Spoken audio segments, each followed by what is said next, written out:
Assalamualaikum. Sebelum nonton video ini, tarik napas dulu, baca bismillah.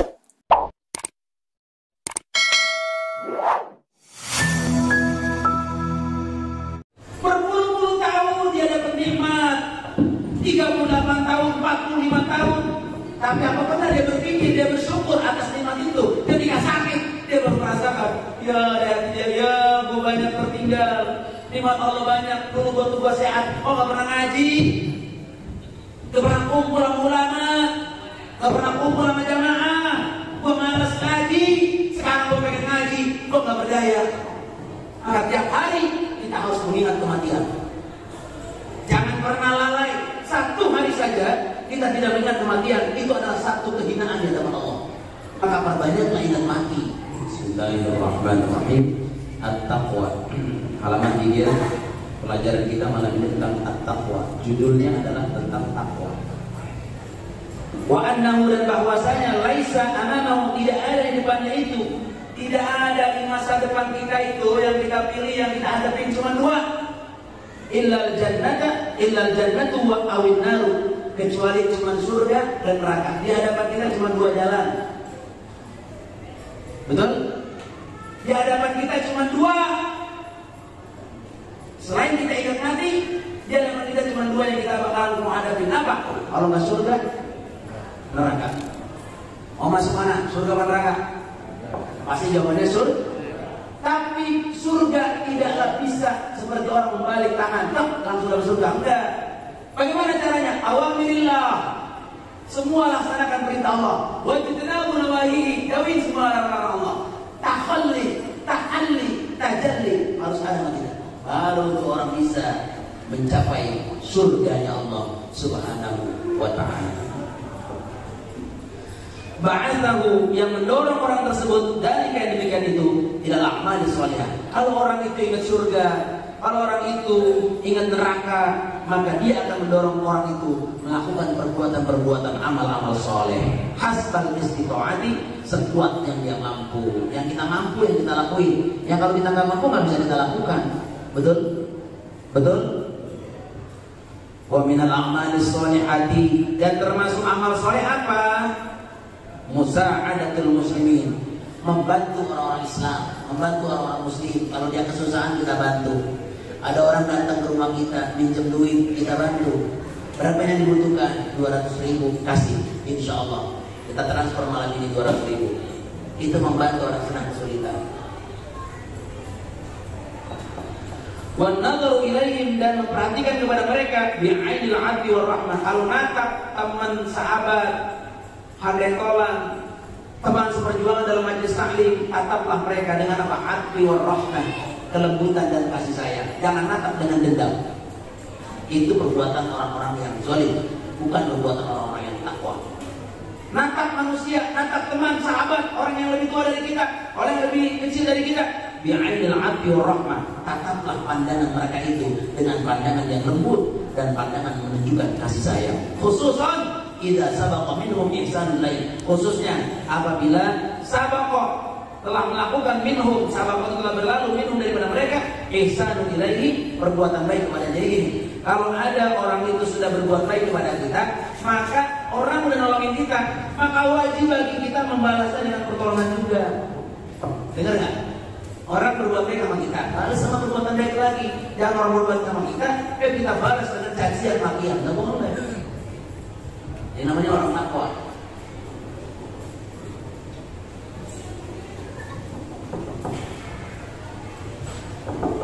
Wa amma thamratuha, adapun buahnya takwa. Apa itu buahnya takwa? Fasa'adatud darain, yaitu berbahagia di dua negeri, yaitu dunia dan akhirat. Orang yang takwa, buahnya apa? Buah takwa, hasil yang dihasilkan dari kita berbuat takwa apa? Berbahagia dunia, berbahagia akhirat. Dunianya apa? Amma fid dunya, adapun di dunia, fartifa'ul qadri, maka dia akan diangkat derajatnya. Qadr itu ukuran, derajatnya akan diangkat. Orang yang takwa pasti orang yang takwa itu dia akan diangkat derajat yang tinggi oleh Allah SWT di dunia. Kalau orang soleh, orang takwa, ahli ibadah, kita juga segan sama dia. Betul? Tapi kalau orang mau ahli maksiat, gitu udah nggak anggap jalannya aja kita kata mayit. Betul? Kamu punya harga diri. Wajah manusia artinya dan bagus asli perangainya. Orang takwa itu dia akan nama baiknya akan disebut-sebut orang buat dikrik penyebutannya. Orang kalau takwa, lihat ulama-ulama kita, pejuang-pejuang kita di kampung kita, almarhum, almarhumah, Yaji Muhammad Arif Syarbini, Yaji Muhammad Syabaran, mereka orang-orang takwa. Sebutan dari masyarakat kita selaku murid-muridnya selalu baik buat dia. Betul, betul. Apalagi waktu isabul mawaddati minan nas, dan iktisab artinya mendapatkan al-mawaddati, kecintaan minan nas daripada manusia. Kalau orang takwa, orang itu sama orang yang takwa ada rasa kecintaannya yang sangat dalam kepada dia. Makanya kita takwa, maka nanti manusia tanpa disuruh, tanpa diminta, dia akan mencintai kita. Kenapa? Karena sahibat takwa, karena sesungguhnya pemilik takwa atau orang yang bertakwa itu yu'adzimu, akan dimuliakan, diagungkan al-asaghiru, bagi orang-orang kecil. Orang-orang kecil akan memuliakan dia. Yang kecil ini orang takwa, nyium tangannya aja. Habib datang, Habib Ahmad misalnya, Jindan datang ke sini, bapak-bapak lagi berada sini, dia datang, bapak pasti diri. Diri apa? Bukan hanya Habib, para kiai datang kemari, langsung dia berdiri. Datang dia, kita salaman, kita bolak-balik. Bolak-balik kenapa? Ngarep barokahnya. Walaupun itu tangannya mau habis, jangan dikata. Tangannya habis makan apa? Habis makan Ayam. ikan apa? Ikan bandeng. Kan habis, tapi cium tangannya. Dalam artinya buat habis. Jangan. Ngalap, ngalap. Kalau bahasa orang Jawa Timur, ngalap barokah. Betul? Ngalap berkah. Tuh. Orang kecil memuliakan dia yang bertakwa. Wayahabuhul akabir, dan akan menjadi segan. Siapa? Menganggap segan al-akabir, orang-orang besar pun nanti akan menjaga dia. Segan awalnya dia. Punya haibah.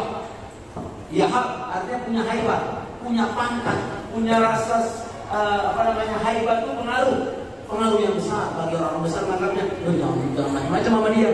Dia orang yang punya haibah, punya keutamaan, punya pengaruh yang besar. Orang besar aja menganggap begitu di dunianya tuh.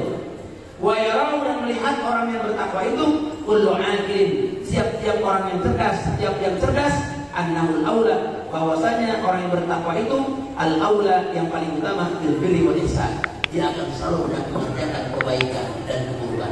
Jadi dia selalu dianggap baik dan berbuat baik kepada sesama, karena dia selalu mengajak orang berbuat baik. Itu namanya orang yang di dunia makomnya derajat tertinggi di hadapan Allah, di hadapan manusia juga.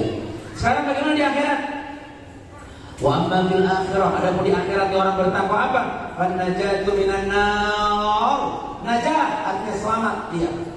Minan nar, dari api neraka. Orang yang bertakwa, dia hidupnya akan selamat di negeri akhirat kelak.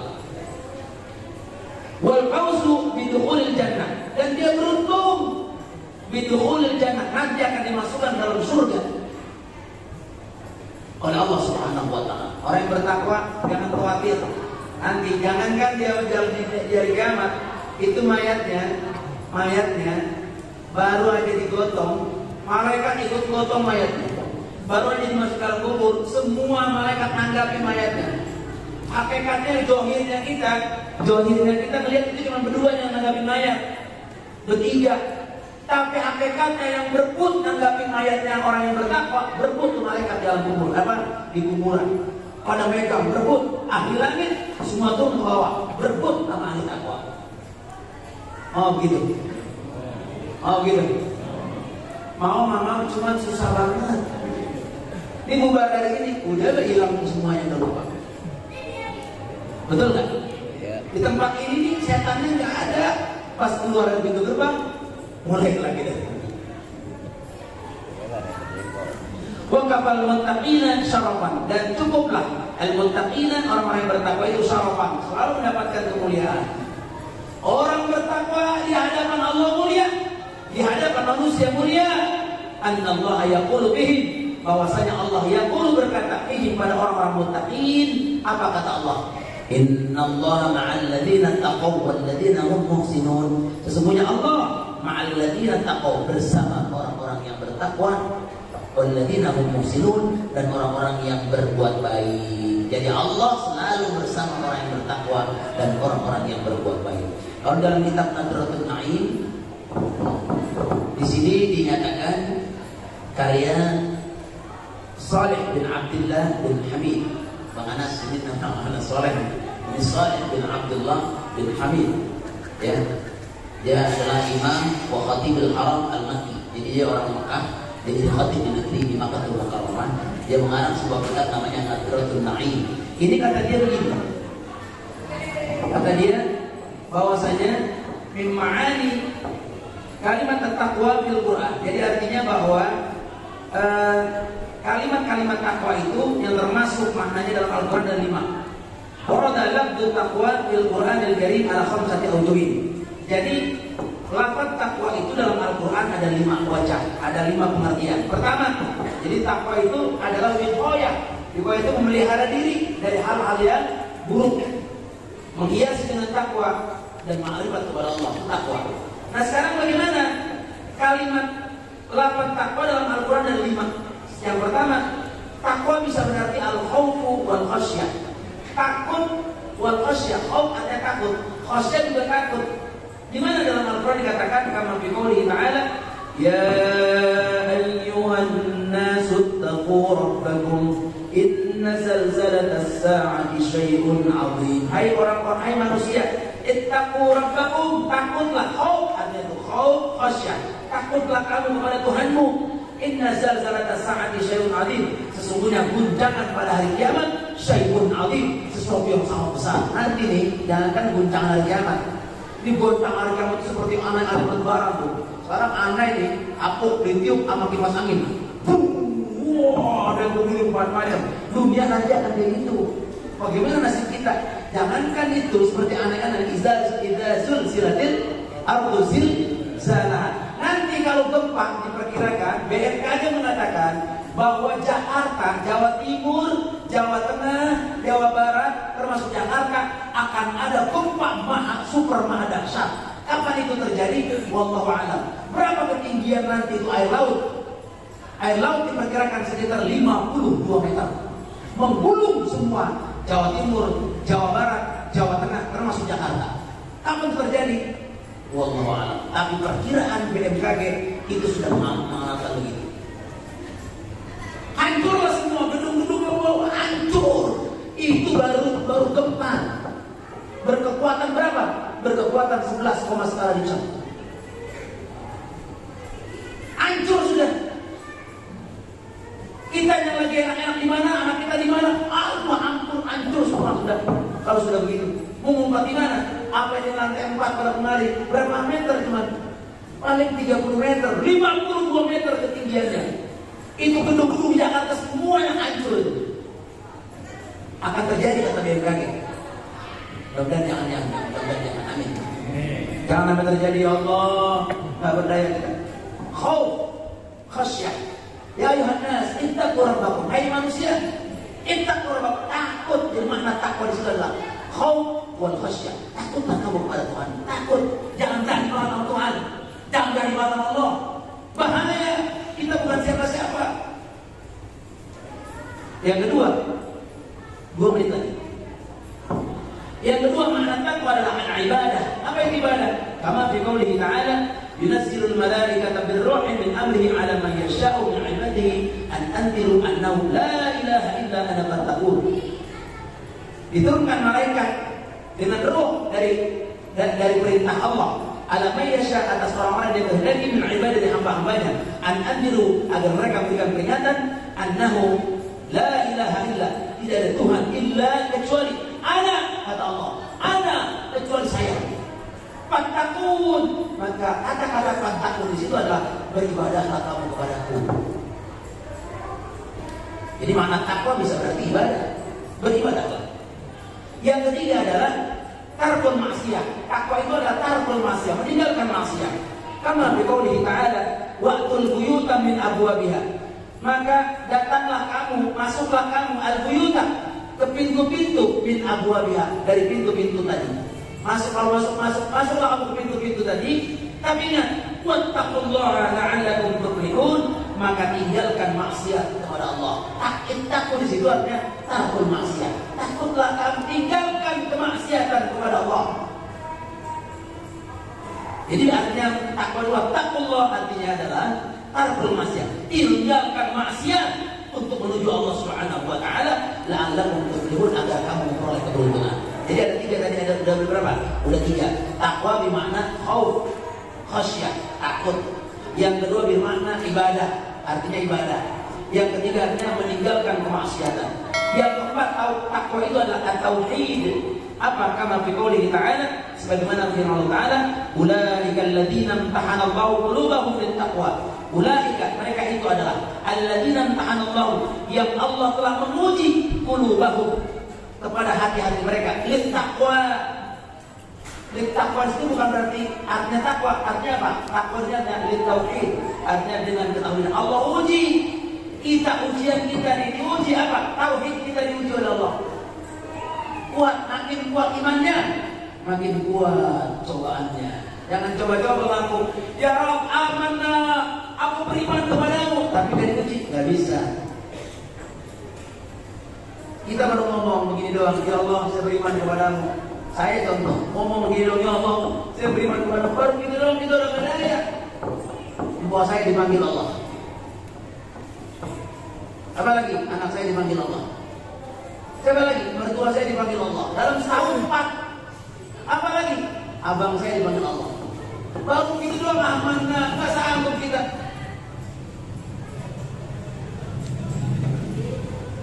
Jadi kita lagi diuji oleh Allah. Kuat nggak iman lo? Masa itu gitu. Kuat nggak? Maka orang yang kehilangan orang dicintai itu diuji oleh Allah.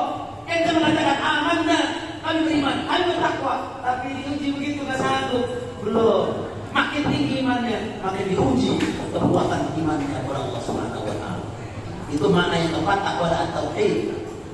Yang kelima adalah al-ikhlas. Makna takwa yang kelima adalah al-ikhlas.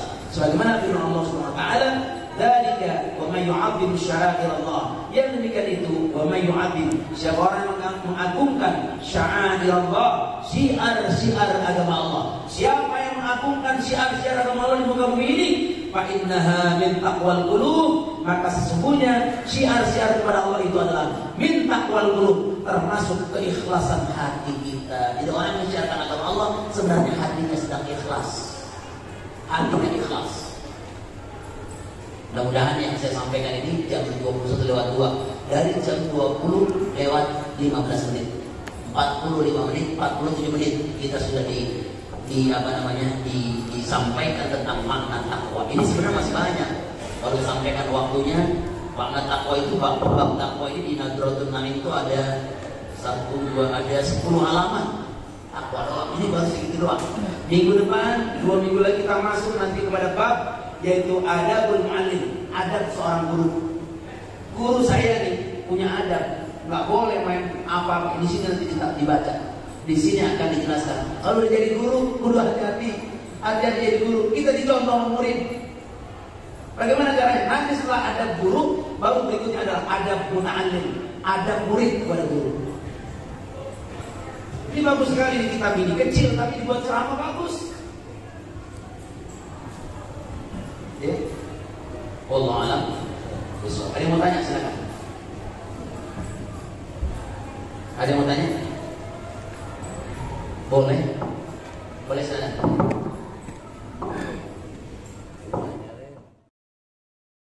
Saya membawa kitab ini dari lalu sampai sekarang baru pernah dibaca. Kalau ternyata nggak bisa baca, bacanya nggak kenal gurunya, nggak bisa bacanya.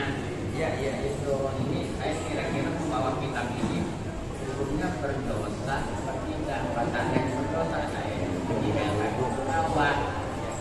Dia bacanya nggak bisa. Mau nanya lagi? Niat. Siapa? Ya, Pak RT Baik.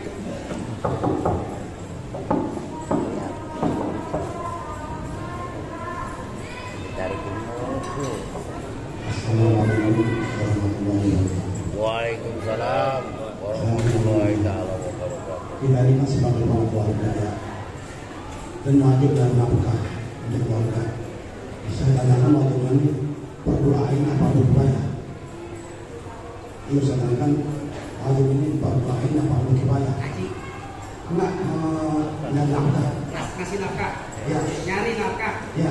Nyari nafkah. Ya. Buat istri, buat anak. Ya. Sedangkan pada wajib atau berdoain pada berdoa itu.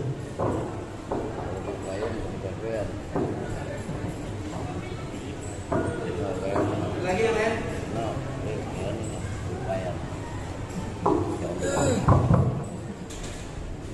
Bismillahirrahmanirrahim. Assalamualaikum warahmatullahi wabarakatuh. Waalaikumsalam.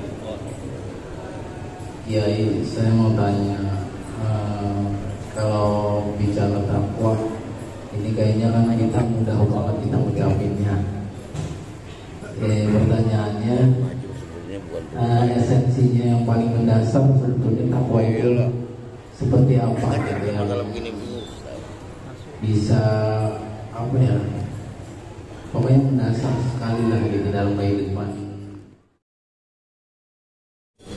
Bismillahirrahmanirrahim. Dengan nama Allah Maha Penyayang. Pertama, pertanyaan Bang Sadi bahwa saya orang bisa bawa buku, saya orang bisa baca. Jadi kitab Arab saya nggak bisa baca sama sekali. Kalau saya bawa-bawa ini ngaji, saya dosa sama orang. Saya pengen buat jadi orang takwa, maka saya ngaji. Betul gitu kan? Jawabannya adalah Nabi katakan, dulu suka sa'adan di majlisil ilmi la tamussu qalaman wa la taqtulu harban khairun min ibadati alfi raqatin. Nabi katakan begitu. Artinya begitu, duduk kita sesaat di majlis alim, sesaat, la taqtulu harban, enggak menyentuh pulpen. Kalau nyentuh pulpen buat mulutnya, buat nyatet, buat mulut, enggak apa-apa. Ini bukan main-main, yang gambar apa, burung rangin, dia nyolek apa, enggak ada hubungannya dengan ilmu. Tapi dia tidak menyentuh, main-main bahasanya gitu, nggak main-main. Wala taktubu harban. Dia tidak menulis apapun dan tidak mengucapkan kata-kata apapun. Maka itu lebih baik daripada ibadah 1000 rakaat malam ini. Malam ini kita ibadah 1000 rakaat, nggak ada apa-apanya. Lebih baik kita duduk sesaat dari jam 8 malam sampai jam 9. Itu hukumnya seperti kita lebih baik daripada kita ibadah 1000 rakaat tapi tidak pakai ilmu. Gitu ya. Jadi bagaimana kalau kita bawa ini? Ini orang apa-apa malah berpahala dengan megang ini. Ini semua adalah butiran-butiran perkataan para ulama. Perkataan ulama yang dikutip dari hadis-hadis dari Nabi, dari ayat Al-Quran. Maka ini dibawa, asal jangan ditaruh di dalam sempak, nggak boleh, ya, dipegang, ditaruh. Kalau begini boleh nggak? Daripada jatuh kita lupa naik motor, kita taruh begini, masih boleh. Kenapa? Supaya jangan jatuh, ya. Ntar pulang jangan dilemparin, taruh di tempat apa? Ini anak-anak ini ada tempatnya ilmu, ini ilmu semua, muliakan dia. Kalau kita memuliakan kitab, berarti kita telah memuliakan ilmunya. Maka taruh dia, jangan sampai diinjak-injak sama anak kita, jangan sampai main-mainin dicoret-coret sama anak kita. Taruh di tempat yang tinggi yang dia terjamah oleh anak kita. Ini adalah duduk di sini adalah jalan menuju takwa. Kalau tadi saya katakan dengan tahalli, ini kita udah duduk di sini dengan tahalli, gitu ya, Bang Sandi. Insya Allah. Lalu gimana saya orang bisa baca? Takwa itu yang penting menjalankan perintah Allah, menunjukkan larangannya, dan tetap mengaji. Karena kalau kita ngaji malam ini pasti kita dapat ilmu. Kalau kita nggak ngaji, kita nggak punya ilmu. Mana bisa kita dapat ilmu? Karena kita nggak pernah nasihat-nasihat ilmu dari ulama, dari guru-guru kita. Mereka mesti ngaji, gitu ya. Jadi datangnya dari rumah menuju ke Rusidi, baru aja Bismillahirrahmanirrahim, baru melangkah, itu malaikat membentangkan sayap, memintakan ampun kepada Allah untuk yang sedang menuntut ilmu semua ini. Amin. Udah diampuni dosa, diangkat lagi derajat, gitu ya. Yang kedua, pertanyaan dari bagaimana dengan kasus memberikan nafkah? Wal yunfik du sa'atin min sa'at. Berilah nafkah du sa'atin min sa'at. Artinya sesuai dengan kemampuan kita. Kita punya suami istri kaya, punya mobil, segala macam. Dia minta setiap hari dinafkahi 2 juta. Sedangkan kita, penghasilan kita hanya sehari itu 300.000. Maka nafkahlah dengan apa yang kita mampu. Jangan dipaksakan. Allah katakan begitu. Apakah hukumnya fardu kifayah, apakah fardu ain? Hukumnya fardu ain memberi nafkah kepada istri dan anak kita. Kenapa? Karena mereka butuh tanggung jawab kita. Ar-rijalu qawwamuna 'alan nisa. Ar-rijal di sana laki-laki, sedangkan an-nisa di sana perempuan. Jadi kata ar-rijal berdampingan dengan kata an-nisa. Maka kata qawwamuna artinya adalah pemimpin. Maksudnya gimana? Dalam keluarga harus ada rijal dan nisa. Harus ada laki-laki dan wanita. Bukan keluarga namanya. Kalau laki sama laki ngadu anggar. Tahu ngadu anggar? Iya. Bagaimana kawin di Bali? Laki-laki sama laki-laki. Yang kawin orang Hindu. Betul nggak? Yang satu jadi perempuan, yang satu jadi laki-laki. Nggak bisa. Allah sudah katakan ar-rijalu qawwamuna 'alan nisa. Mengapa di situ dikatakan laki-laki? Karena ada nisa. Jadi di situ laki-laki menjadi pemimpin. Qawwam dan kata-kata qaimun. Qaimun itu yang berdiri, tegak. Kalau berdiri berarti dia kalau berdiri itu harus memerlukan kaki, ya kan, yang sebagai yang kuat. Kaki ini kan buat mengayom, jalan, lari. Orang tua itu gede banget. Kalau kakinya ada masih kuat lagi. Betul. Artinya bahwa kita sebagai orang yang mengayomi si wanita tadi, alam nisa. Maka kewajiban kita mencari nafkah. Kalau kita nggak mencari nafkah, kita tidur, istri kita nyari nafkah. Kita tidur, tapi kita tidak mau membantu. Beda sama kalau udah memang rezeki gue segini. Lu kalau dagang laku banget, gue kalau dagang udah 3 hari udah jual bisa sama sekali. Berarti rezeki lu gak ada. Udah sekarang pekerjaan lu gue yang ganti. Misalnya kata atas udah suaminya, udah lu dagang, gue yang ganti, masak, nyuci segala macam, udah lu jangan takut, gue yang lakukan. Misalnya ganti posisi selama suaminya ridho, orang. Jadi intinya apa? Hukumnya fardu ain. Kewajiban bagi setiap orang yang sudah punya istri dan anak, wajib menjadi nafkah. Coba lihat, bukankah Nabi Allah Daud alaihissalam dia mencari nafkah buat istrinya? Bukankah kita lihat misalnya Nabi Musa alaihissalam mengembala kambing mertuanya, menebus dosa 8 tahun sudah mengembala kambing. Setelah itu dia masih mengembala kambing. Bukankah Nabi Muhammad Sallallahu Alaihi Wasallam juga pernah mengembala kambing, mencari nafkah? Satu ketika Rasulullah bersama sahabat datang ke pasar. Ada seorang dia mencari nafkah dengan tidak halal, ngebohongin. Ini korma yang bagus taruh di atas, yang basah, yang busuk dia taruh di bawah. Rasulullah sidak. Tahu sidak? Sidak apa artinya sidak? Nah, mendadak. Datang dia masukin tangannya kemari. Loh, basah. Apa dia tanya? Sahabat tuh, ini apa nih? Ya Rasul, ini yang basah saya taruh dalam, yang kering saya taruh di luar. Biar orang semuanya nggak tahu kalau dalamnya itu ada yang cacat dikit. Apa? Allah melaknat kamu, wahai sahabat. Ada Sa'ad bin Abi Waqqas yang mencari nafkah untuk anak istrinya. Dia cari nafkah dengan apa? Dengan menggetok kayu. Akhirnya tangannya pada berdarah. Satu ketika Rasulullah SAW datang, dia cium tangan Sa'ad bin Abi Waqqas. Dia cium, dia rebut. Sa'ad bin Abi Waqqas bingung, kenapa Rasulullah mencium tangan saya? Dia tarik, ya Rasulullah, aku tidak lebih mulia dari engkau. Kenapa kau cium tanganku? Apa kata Rasulullah? Sungguh Allah memuliakan kamu lantaran kamu berusaha dengan tangan kamu sendiri. Subhanallah. Jadi mencari nafkah sangat mulia di hadapan Allah untuk anak, untuk istri, dan juga untuk keluarga kita. Gitu Pak. Pak dari mana? Ustaz dari mana? Gitu ya? Baik, lanjut. Apa esensi takwa? Cuma 2. Awamirillah wa jitinabu nawafil. Kalau kayaknya dalam takwa esensinya cuma 2. 1, awamirillah, laksanain semua perintah Allah. Yang kedua, jauhin semua perintahnya. Itu namanya takwa. Kalau ini 2 nggak bisa, belum takwa kita. Kita masih melaksanakan perintah Allah, sholat kita oke, puasa oke, zakat semua sudah ukur Islam sudah sempurna, tapi kita masih maksiat. bisa, belum takut kita. Belum takut kita sama Allah. Bagaimana belum ada 5 tadi. Apa? Ibadah, ikhlas, takut maksiat, meninggalkan maksiat. Apa lagi tadi? Yang 2 lagi? Lupa, ada masih ngaji udah lupa apa? Apa? Hah? 2 pasti.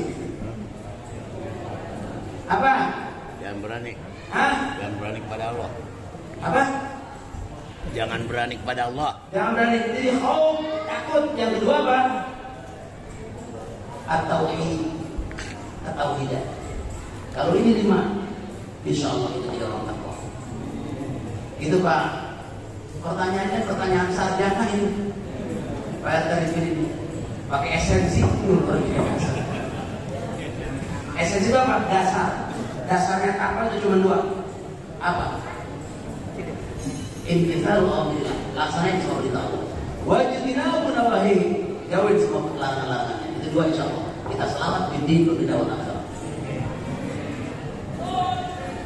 Demikian, terima kasih. Mari kita tutup. Bismillahirrahmanirrahim.